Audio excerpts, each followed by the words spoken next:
Welcome to the 9 Lives Homebrewing channel. I'm Nick, and today I'm excited to kick off this channel's very first series all about New England IPAs. Let's get started.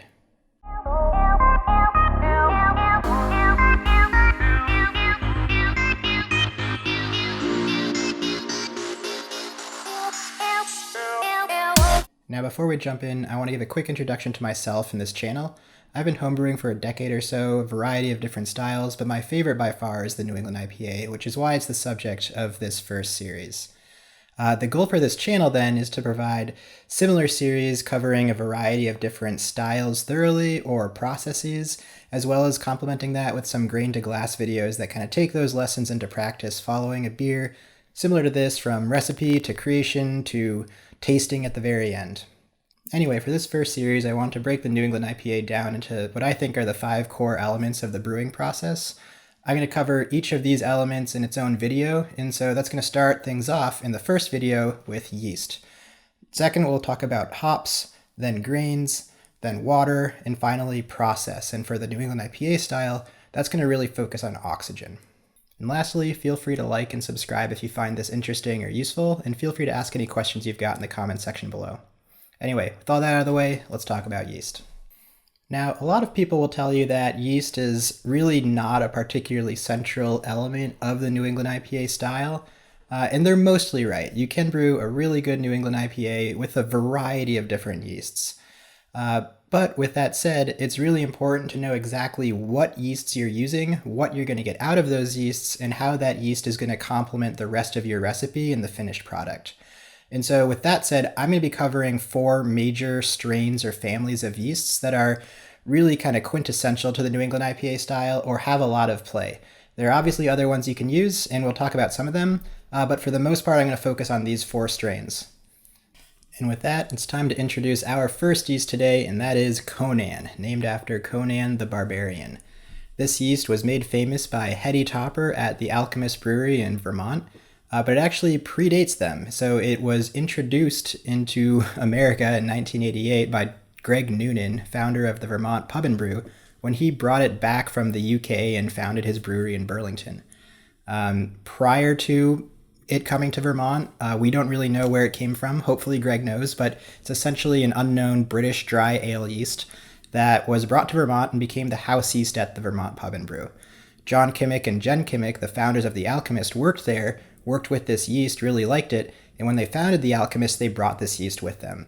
So there it became famous for being the yeast behind Hetty Topper, Focal Banger, all of the beers The Alchemist produces.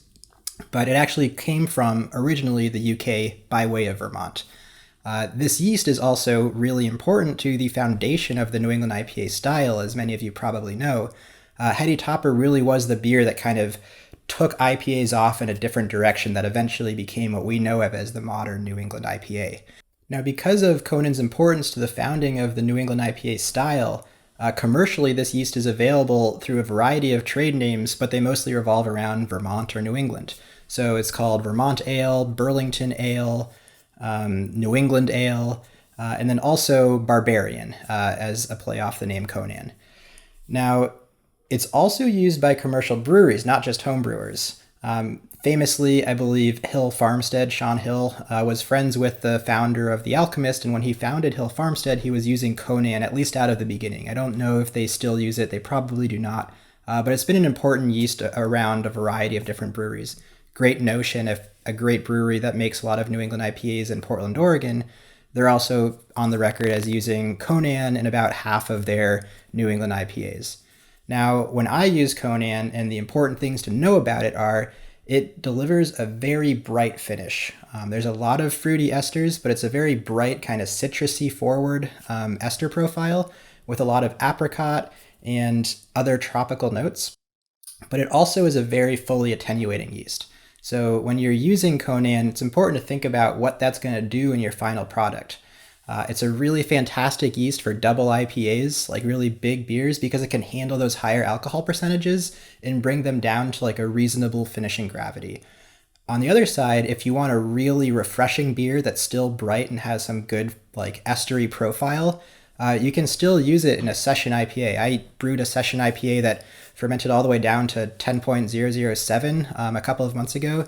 and actually place second in homebrew competition. So if you're aware of what it's going to do and kind of work around that, you can definitely get really good results if you're looking for, something with low residual sweetness, whether that's a bigger beer that finishes more, neutrally, or a session beer that finishes really refreshing without any kind of residual sweetness at all. Anyway, because of its, important history in the founding of the New England IPA style, it's still a very popular one for homebrewers making beers of this style. But it's just really important to know what you're getting out of it, why you would use it, and what the profile is that you can build a recipe around it. All right, for the second yeast I want to talk about, if Conan kicked off the New England IPA craze or kind of veered IPAs off of their West Coast direction, London 3 is arguably the beer that kind of took it to the next level, at least on the homebrewing side. London 3 at this point is the most commonly used yeast among homebrewers brewing New England IPAs, and it's for good reason. It's got a really beautifully tropical and sweet, a lot of peach notes, ester profile, and it's not nearly as fully attenuating as Conan, for example. So when you think about like a real juicy, thick tasting New England IPA, part of that body you're getting from the protein and the grain bill, but a lot of it you're also getting from some residual sweetness.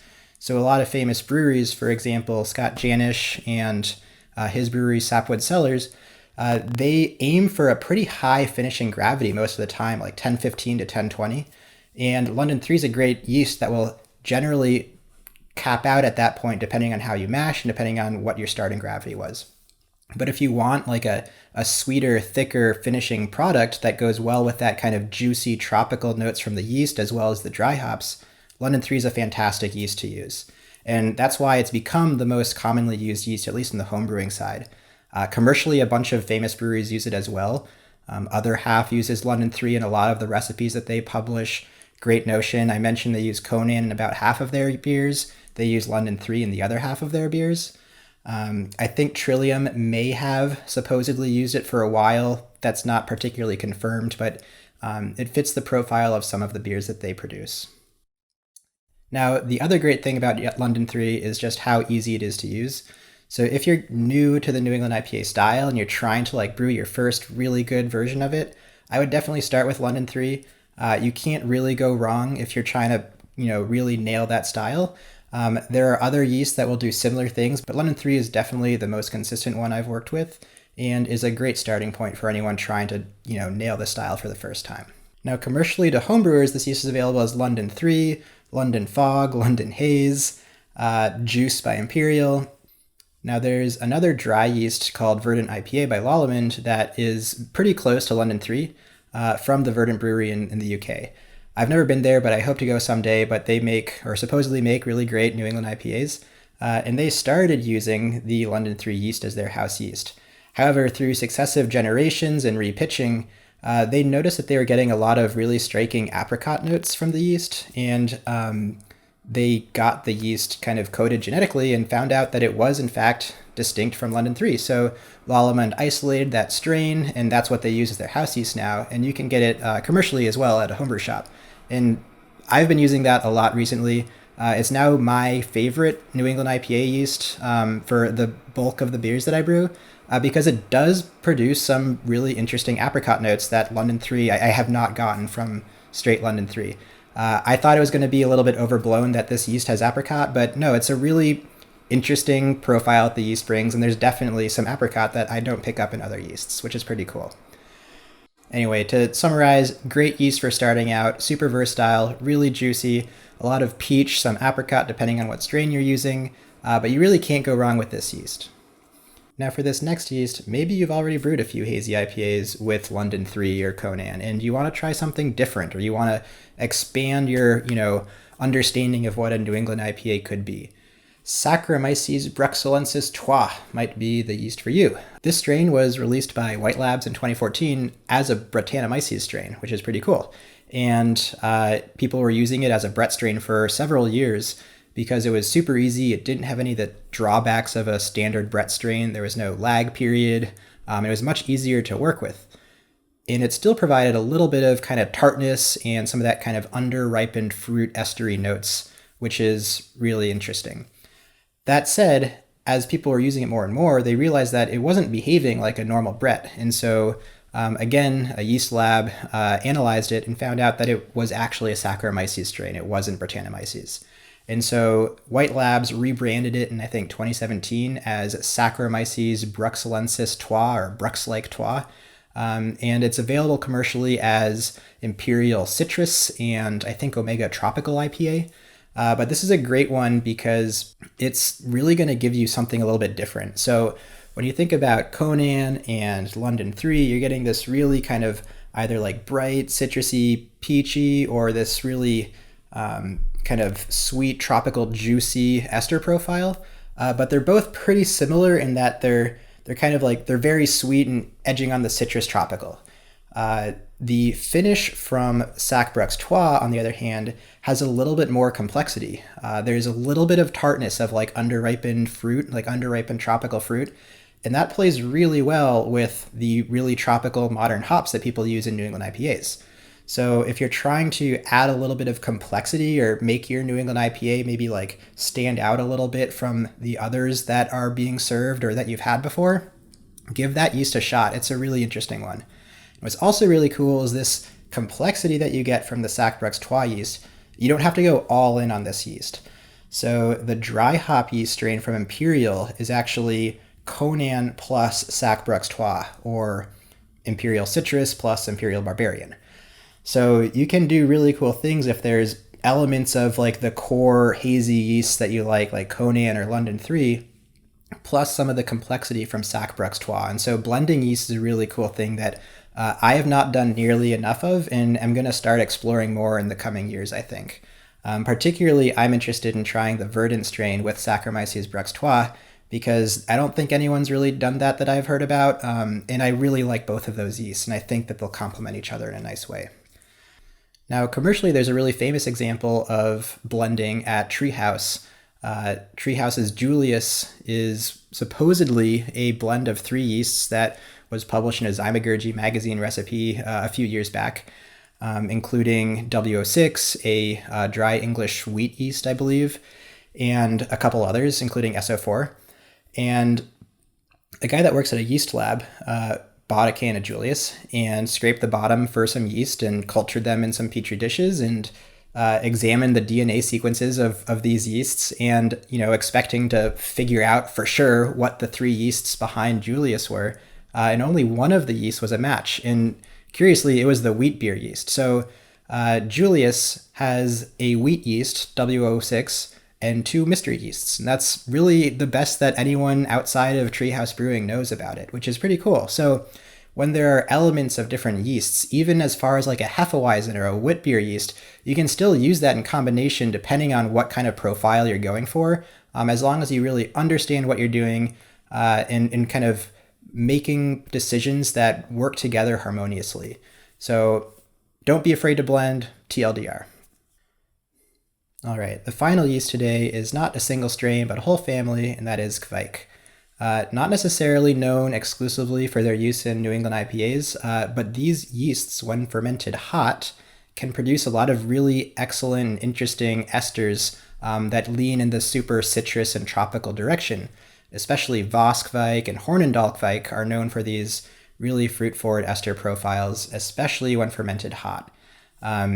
You can use Kveiks for a whole bunch of things, but when you do kind of let them express themselves at higher temperatures, they do produce profiles that go really well with New England IPAs. For those of you that aren't really familiar with Kveiks, unlike a standard ale yeast where you want to keep your temperature in a really relatively narrow range, Kveik yeasts can ferment all the way up to over 100 degrees Fahrenheit. It's really interesting. And unlike a traditional ale yeast, they don't produce off flavors when fermented that hot. Instead, they still express themselves more, but the expression is just more citrusy tropical esters, which is actually desirable in a New England IPA. So it's really interesting because, if you're brewing a hazy IPA in the summer and you've got a hot garage and you don't have great temperature control, Kveik yeast is actually a win-win for you in that situation. It ferments really fast, upwards of 2 days to complete fermentation if you're going at like 90 to 100 degrees Fahrenheit. And it produces some really great esters that work really well with the style. When you ferment them cooler, the ester expression is a little bit more muted, but they're still great yeast to experiment with, especially, if you want to just see a beer ferment in 2 days and, keg it the next day. It's just got some wild volatility, and it's a super active, super fast, super hot fermenting yeast that does provide really great ester combinations. So yeah, it's a great yeast to experiment with and produces some, again, different and interesting beers that are going to be a bit unlike most of the other New England IPAs that you may have had before. All right, that's it for the 4 yeasts that I wanted to talk about. Again, as I said before, there's a lot of other yeasts you can use. SO4 is a great example of a just dry English ale yeast that is super versatile. You can use it in a hazy IPA. It's just not going to be necessarily quite as bright or quite as juicy as some of the ones I talked about, but you can absolutely make great IPAs or great New England IPAs with a lot of different yeasts. The important part is to know what your yeast is bringing to the table so that when you're building a recipe or following a recipe, you're really understanding and knowing all of those different decisions you make and how they work together in the finished product. Anyway, quick summary of the different kind of pros of these yeasts I'll put up right now. But I hope you enjoyed this. Again, leave any questions you've got in the comment section below, and keep brewing. Cheers.